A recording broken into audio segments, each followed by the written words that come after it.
Longevity in Motion. I am here with Dr. Joey and Dr. Josh, co-founders of Progressive Motion.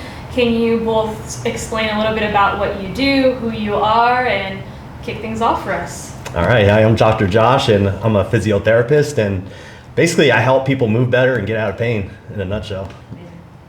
Yeah, my name is Dr. Joey Salgado. I am in the same light, traditionally a physical therapist, but also play a big role in different athletes' care and helping them get out of their restrictions and pain in their body and hopefully get them back into performance.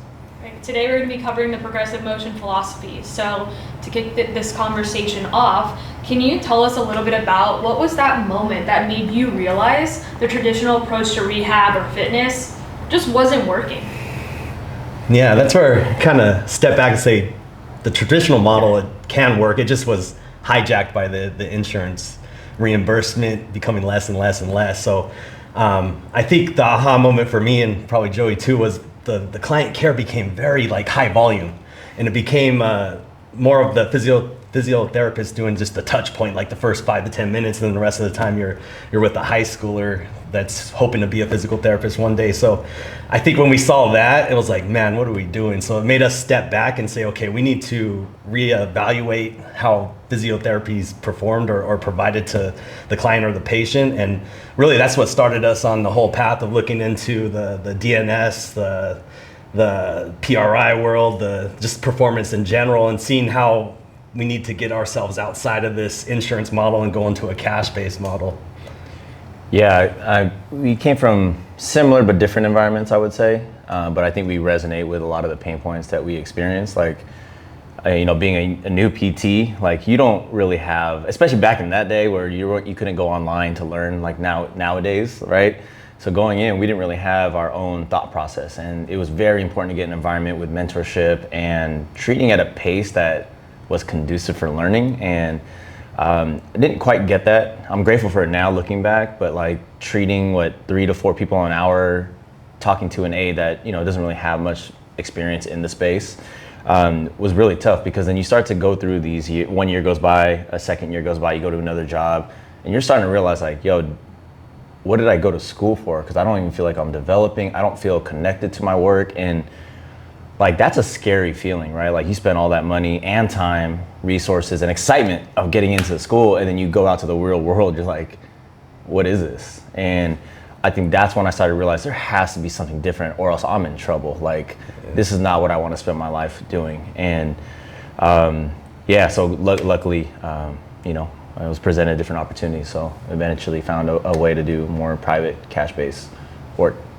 Well, and take us through that journey a bit as well. So you both have talked a lot about your clinic experience and having a lot of similar pain points there, but what was that experience like for you, and how did that evolve into the Progressive Motion philosophy we know today? Well, definitely, like Joey noted, my experience was not nearly as rough in regards to the high volume of care. My clinic owner, he did take into account, like, we saw a patient every 30 minutes, and that gave enough time to have a little bit better touch point with the patient, but still that same pain point of handing off the client or patient to a high school student that has ambitions of being a physical therapist but not one, really woke me up to like, man, we need to really figure this out, because our profession has been hijacked, and not in a good way. So we stepped back and kind of reevaluate, okay, what makes high quality care? It's like that one-on-one aspect of 45 minutes to an hour of direct client care was kind of the key. And that's where I think Joey probably expand on his story with that, because that's where it really started with Progressive Motion, was Joey's pain points.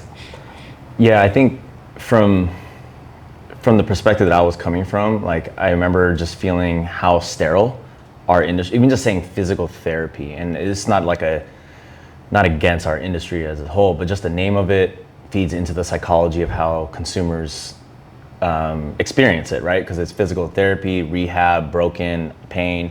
So you use all these common terms that are intersecting the population, how they speak about it. But then when we eventually partnered up, we eventually, there was a point where it's like, I don't know anyone else in this world that matches my energy. And it was easy to find Josh, right? Because we knew each other from grad school. And so there was that part wasn't even a question, which was really important when you're trying to think of things differently, right? Because you got to have someone that's in alignment of that energy. And when we collected our crazy ass minds together, it was like, how do we create a space where someone walks in and almost gets confused in the fact that like, I'm in a physical therapy space. And so that goes from like the door handle when you pull that door open to the energy of like that waiting room into when you walk into the clinical space, like what does that feel like, right? And I think that's something that maybe nowadays, I think more companies are starting to think about feel and energy around a physical space, which is cool because that means that we're moving this profession in the right direction. Because I think in order for this to, make waves and get people to actually see what's possible for them, we need to give them a brand feeling. And that feeling is what sticks with them, not the details, not the logic, it's the feeling that is felt around a consumption of a product. And so we kind of move forward with that intention. That's a good point. It's funny how physical therapy is this whole separate thing than performance or training. It's not. It's a continuum of care. It's a continuum of, okay, I'm injured, so I have to maybe do less reps and less weight. It's still fitness training, which we always put like performance over here. And that's where Joey's pointing out the importance of, we wanted to create that non-broken feel. Like you're still in a gym. Like you're not in this suit and tie, like doing TheraBand exercises. It's just you're on a different side of the continuum. And that's where you get this like bridging the gap from rehab to performance. And it's not just a feeling, it's an experience of the entire thing, from the training to like when you walk in through the door, how do you feel?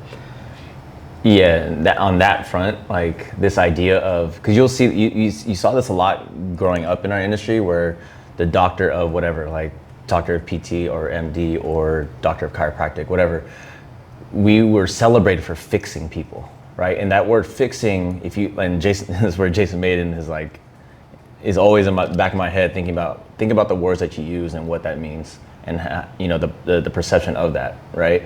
And so when you say fix, that's basically saying that we are responsible for your healing. But really, what we're actually responsible for, which I think this is why high-level strength coaches are amazing, because they know how to coach. And coaching is empowerment, inspire, educate, empower, which is Claire. And that's why, I know this is kind of like a tangent, but like this is why we loved Claire, because it felt different than your typical academia, right? There was this empowerment model that she naturally exuded through her energy, and it was kind of a confusing feeling. I was like, man, I never felt that before. I always looked at these teachers as this elite figure, and I was like, there's no way I could be like you. But she narrowed that gap, and that feeling we've slowly started to like, as we started to embody it with our own journey, I think that's what ended up creating the culture of PM, which is, kind of what it is right now. Great. And you guys have already talked a little bit about this, but you've been in the business for 10 years now. So what's the mindset that you're going up against as you're trying to develop this new model or take physical therapy in this new direction? What's the education that you've had to go through for the client themselves around physical therapy? I think a big one's like what Joey's pointing out, the fix you mindset. The client comes in the door almost like with a pharmaceutical type of mentality versus when you come in through the door for real physical therapy, it's more of the learning, the knowledge that you're gaining, and then the application of that knowledge so the body can adapt. Because that's all we're really doing, is pulling the levers of natural adaptation capabilities of the human body. And when you do it correctly and with certain parameters and variables in place, you get certain results. And I think that's the big disconnect that we had to learn how to communicate in an effective way so that we don't lose a person at the front door because they have the pharmaceutical mentality. The word that comes to mind is empathy. And the context behind the word empathy for me is knowing that the majority of the population still sees physical therapy in the old way. So if you actually have empathy for that, you have to really think about your approach and the way you use your language, the intention around getting excited about like us helping them see things differently. Like there's I think that's probably what makes me and Josh our individual selves, is our pure excitement for just sharing. And that honestly is like one of the most, I don't want to say the most important trait, but it's what helps, get the message across, I guess, and I think if we collectively as an industry continue to just appreciate the differences or the expectations on the end consumer, it has to start there with empathy, because then it'll be easier to connect, and then the beautiful work that we actually do will actually land. So take me through the journey of a typical client that comes through for progressive motion. So they come in with this mindset of, please fix me. What else are they really looking for? What is uncovered along the way? Well, yeah, put us in the client's shoes. Oh my gosh. When they first walk in through the door, okay, they think this is a movement company, which we are. But then as you dive deeper and get through the layers, like really it all comes down to perception of self and ultimately your perception of reality. So it's like we're belief changers. So we use movement as a vehicle to change people's beliefs about themselves. And ultimately when you do that, like just like when you say garbage in, garbage out, if we improve the information coming in, we get better information out. So better quality movement, better quality self-perception. I'm recovering from that bar. That one's off the cuff. I don't know where that came from. But it's true. It's funny. The more, because like, we've been in this game a minute now. So it's like, all right, when you first get out of school, everything's mechanical. Like, oh, it's because this joint doesn't move and this biomechanical thing. But then you start to realize, like, dang, that's like, you're almost like what can they say? Your posture is a reflection of your central nervous system, right? So it's like, that's telling you right there, how you move is a reflection of how you feel about yourself. So I know you probably expand on that. Yeah, no, I mean, like that. Yeah. No, but you hit it on the head. It's cool because like looking back, however many years we started PT school, 16 years ago, like yeah, it's all movement, mechanical, like, and to think back and now like from this perspective, from this lens, it's so crazy because it's like the fulfillment of being able to instill hope is the game. And that may come in different forms, right? Someone comes in, they expect a certain outcome or experience, and go back to the word empathy, understanding that you really have to come to a place of understanding the person and hearing them, observing them, because that will come with a custom approach of how the session or these few sessions will look like, right? And to me, that's the art. That's where art intersects with science, right? Because we have the science background and we're constantly always learning, which is why that's a whole nother tangent of putting yourself in these rooms where you feel like a new grad again, which we've been getting a lot of those experiences lately, which has been very humbling, but also exciting because it's like, dang, we have a lot more to offer and give. And so to this point, it is hope.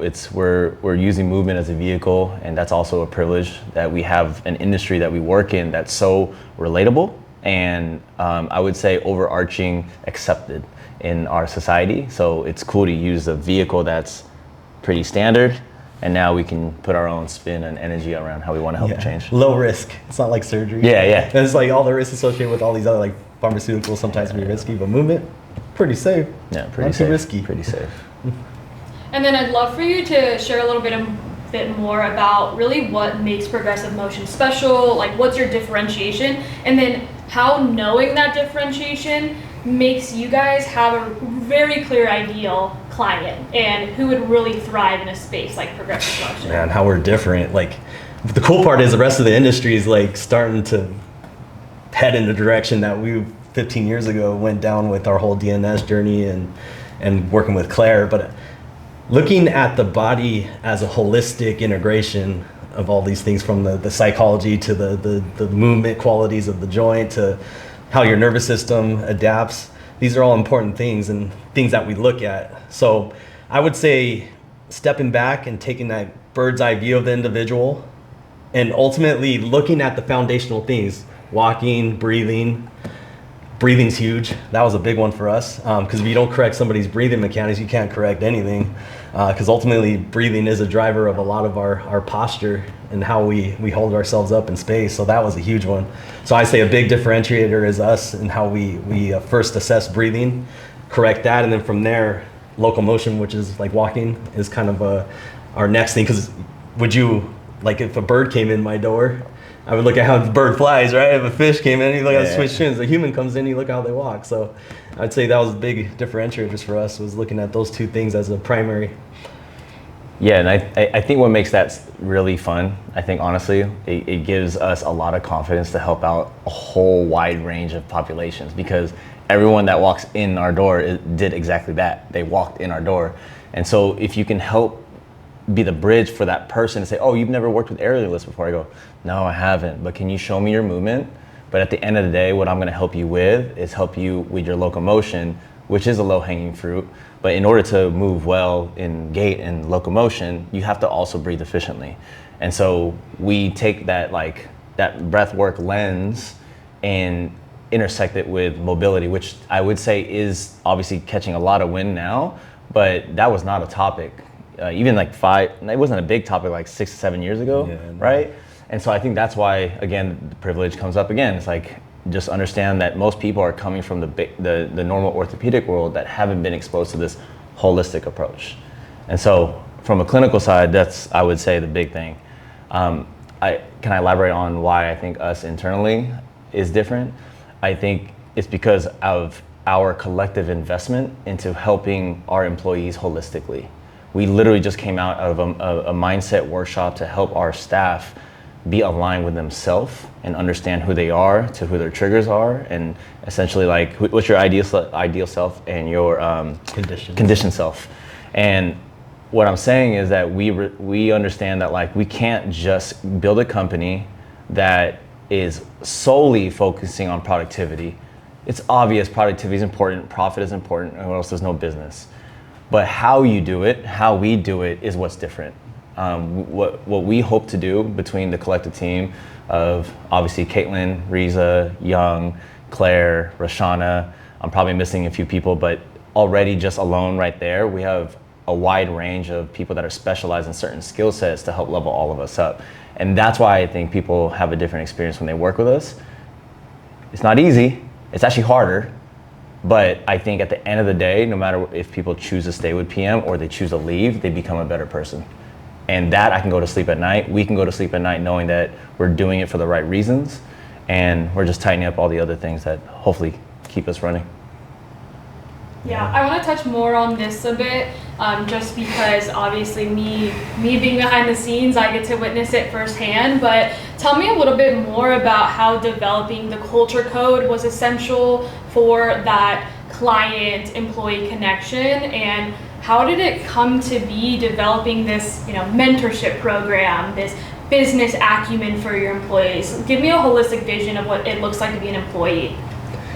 Oh yeah, it's almost like we kind of joke around. This is like almost like a launching pad for an entrepreneur type person for sure. Because yeah, like you're saying, we have tools and educational stuff related to marketing, to sales, to actual hard skill of physiotherapy with the 3R University stuff.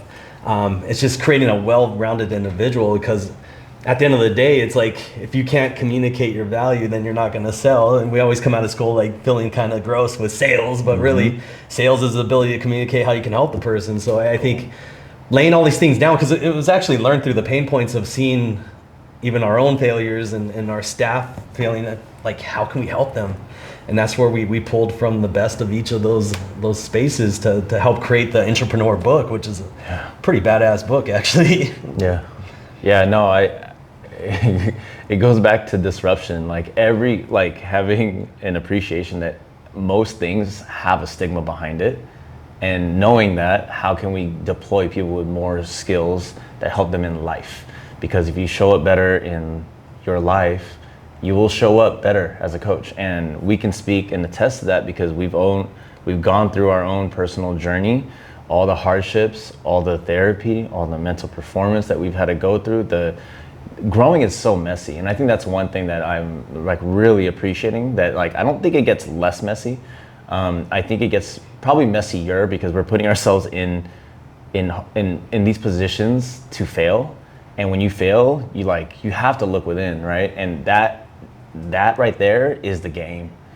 And the more we've gone deeper into this, that's who we want to attract. We want to attract people that want to work with us on addressing a lot of the pain points that we have in this industry, but at the same time, being able to go deeper within themselves to find meaning and purpose and fulfillment within this work. Because we're going to work anyway. Might as well make it meaningful, exciting, and it goes back to that word you said, empathy, right? We're working on ourselves, it's almost like through our own struggles, we can empathize with the client on the other side or the patient on the other on the table for sure. I always say this one, like you can tell people that have been punched in the face, you definitely have respect for it. You can feel it in the conviction in their words, versus somebody who's never been punched in the face or done self work to work through things and really understand the difficulty and hardship in regards to that and empathize with that person on the table again. And I think that creates like that stronger trust within the treating that client or even the staff, like team members of the company. Yeah, 100% agree. That when people, like, I'll have like younger like PTs ask me like, oh, what changed you? What how are you making this impact now? Like, what's changed you in the past? I'm like, the literal death of an old self, like real talk, like every layer, like you just attempt to just keep shedding. And the more I've attempted to do that, I can feel people differently. Meaning, like, I was talking about this another time, like, you know, it's so easy to predispose judgment, right, on anyone. Like, we're all guilty of this. But like, especially seeing someone with hella money and big house, and you're like, oh, how can, like, before I'd be like, oh, your pain is not as much. Must be nice. Must be nice. You would say these silly things, but then when you start to go through your own journey, you realize that so many of us are just on our own path, and that empathy comes off really, like, it's just natural within the confines of this space, because you're working with people very intimately, and it's our job as coaches to deploy the energy to allow vulnerability to show up. Because if not, you're going to miss out on the ability to help someone fully through.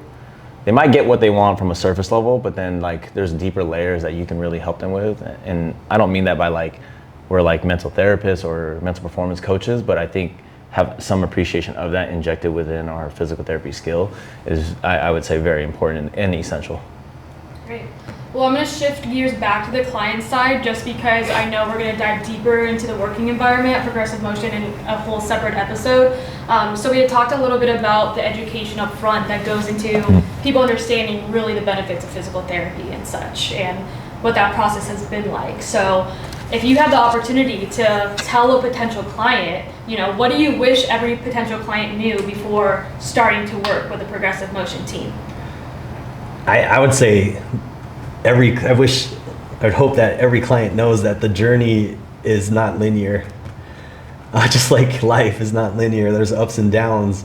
And I think the more we can understand that, the more we can give ourselves grace to allow for those setbacks, but then see that those setbacks become then the wins. That it's almost like that 10 steps forward, 5 back, and then another 5 forward, 10 back. So it's definitely not a linear journey. I think if they could come in with that mindset or understanding, then it makes it a lot easier for them to go through the journey and reach that end goal of being basically ultimately hopefully pain-free, but moving with less pain or more efficiently.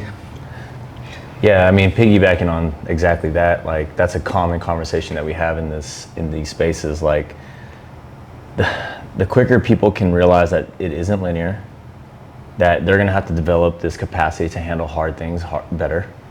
I think that's really important, because I think coming into it, I think people will rule out, like, let's say someone has a back issue and we're doing some drill that helps facilitate like a better stacked posture, which is like the rib cage over the pelvis, right?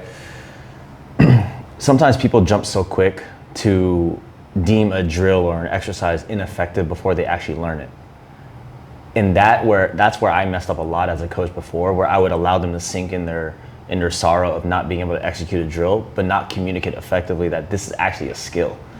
Because when you think of skill, you give yourself grace to learn a skill, right? Like, we all know, like, if I'm going to learn how to shoot a ball, I'm not going to hit 50 to 70% of my shots. It's going to be probably close to 20% and 10%, right?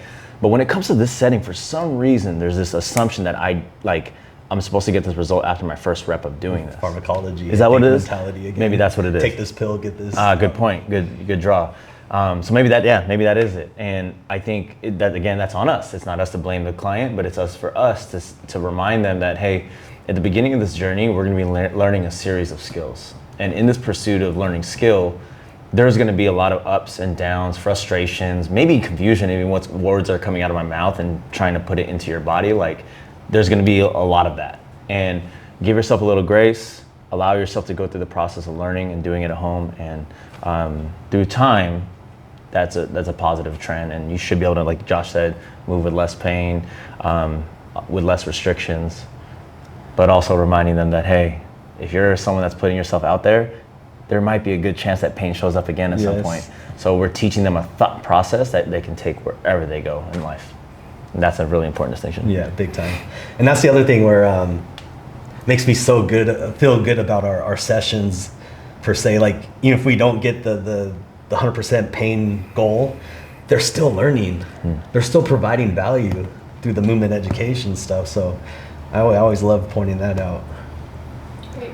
And then going back to the high level theme of your philosophy, was there ever a time you both felt like or questioned the direction that you're headed in with this philosophy, and ultimately, why didn't you? Why did you stick it through, or what changes did you make? It's always questioning, because we're always reflecting on how it can be better, how it can be more efficient, how we can communicate it better. At a foundational level, if you don't breathe, you can't live. So I guess if we could maximize and improve that's going to give us a lot of good results. So I think our belief in seeing how important breathing is and how important walking is allows us to continue down this path. But we're always still reassessing even the current model. Yeah, always reassessing. Because I think like that, to my point earlier about putting yourself in these rooms where you are very uncomfortable, you start to rethink everything. I'm like, damn, I don't even know who I am, and that's a very uncomfortable feeling, but also necessary when you're building a model, because there are a lot of great people out here. And I think that's one thing I want our industry to really appreciate, is that, like, as great as physical therapy is, like, we have to develop a lot of like appreciation for all the different fields that have a different perspective, a different lens, but also can find ways to help people. Because the minute we think we're above that, you'll lose out on potential partnerships and collaborations. And so I think that's one thing that humbles me and Josh. And I think the other thing, there's more than one way to do the same thing or get the same result. The human body's complex, and maybe for this stage in somebody's life they needed talk therapy, maybe in that stage they needed movement therapy. So I think there's so many variables involved, and for somebody on a high horse to be like, my way is the end all be all, everything else is stupid, kind of sometimes could be a little irritating for me, at least. For sure, same. To wrap up the conversation, what does real success look like at Progressive Motion, either for the team, for your clients, or yourself personally? Dang, for the client's easy, like helping them attain the goal that they walked in the door with to achieve, but then also maybe helping them realize that there's even greater goals that they didn't even realize they wanted to achieve, and we help them achieve those. So that would be like easy answer for our clients. For our team members, helping them realize their purpose and their passion, and helping them create a roadmap and goal setting to achieve that from year to year with continuous growth in alignment with where they want to be, and years from now would be a win for us as a team. And then the last one for myself, it's funny, I always reflect on the financial side of things, because I'm not like super financially driven where it's like a dollar amount, but I think being able to like take the whole family out and pay for dinner like $1,000+ and not even flinch or something would be a win for me. And then vacations, like don't have to save for years in advance to just go on a vacation to Hawaii would be awesome, because I have 3 kids.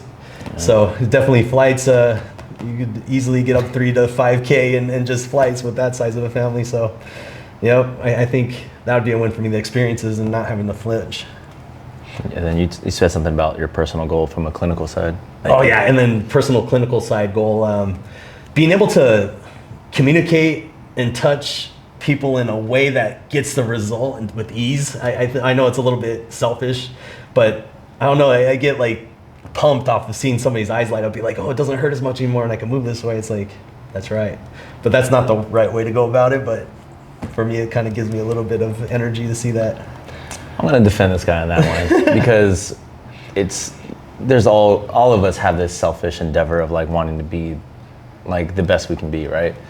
But when he teaches, he doesn't, like, it's more about lighting that person up. So if I'm gonna make sure you don't talk down on that quality of yourself, because that's why you as a teacher show up really well in our space, because it's not common. So I wanted to cover that for him. But going back to, let's see, clients, what Josh said is like, people have a goal, we help them achieve that, that's a big win already, right? But then I think where we're positioned in is being able to help them dream bigger, spark curiosity, right? Like that right there is a freaking win, because then they're like, yo, I can run at this age. I was told I can't do this. So a big win is sparking curiosity beyond their original goal, but first you got to achieve that goal that they want in the first place and then go beyond. From an employee standpoint, I think where I think there's big success for us is if we can help align them with their true self, that ideal self. And however we need to do that, that would be a big win, because even if it results in them leaving the company, then that's a win, because we help that person move. That wouldn't be fun to go through, right? We've gone through it. It's not entirely fun, but it reminds us of why we're here to do this. It's not to have everyone stay with us forever. It's to help them on their journey in this path, and then they move forward and hopefully they do better next launching time. pad for maybe that personal endeavor they've always wanted. So exactly, and I think we've started to realize that is part of why PM is here. So that's kind of cool. I don't know if I can say that I was like my plan in the beginning, right? Like, but it just started to kind of come up that way. So that's a big win for us. For me personally, and I think this is the recency of what I've been feeling lately, is a big win for me is this is kind of more of a overarching philosophical thought process around it, is me being my true self, and that's me trusting my skills. A big win for me is being present. A big win for me is, I guess, being more accepting of the current situation, and not because I'm always dreaming of these bigger things and new ways of thinking that I lose my ground sometimes. And I think it's part of my gift is also part of my demise. And I think if I can just work on being more present, that's a big win, because then if I'm doing that, then I know that the thing that I actually want, which to Josh's point, I financial freedom to have experiences. I love experiences, like whether it be going to a game, going to a concert, or going on a trip. I want that option, right? But in order to get to that, I think for me, I'm realizing my gift in the game of basketball. And I think I feel this energy coming over me recently, and I'm realizing I'm a better person as I'm getting more involved in the game, because my energy is very positive and loving, and I want to just keep working through that. Great. Well, Dr. Joey, Dr. Josh, thank you so much for your time and your valuable insights as well. To our listeners, to our viewers, thank you for tuning in to Longevity in Motion, and stay tuned for the next episode.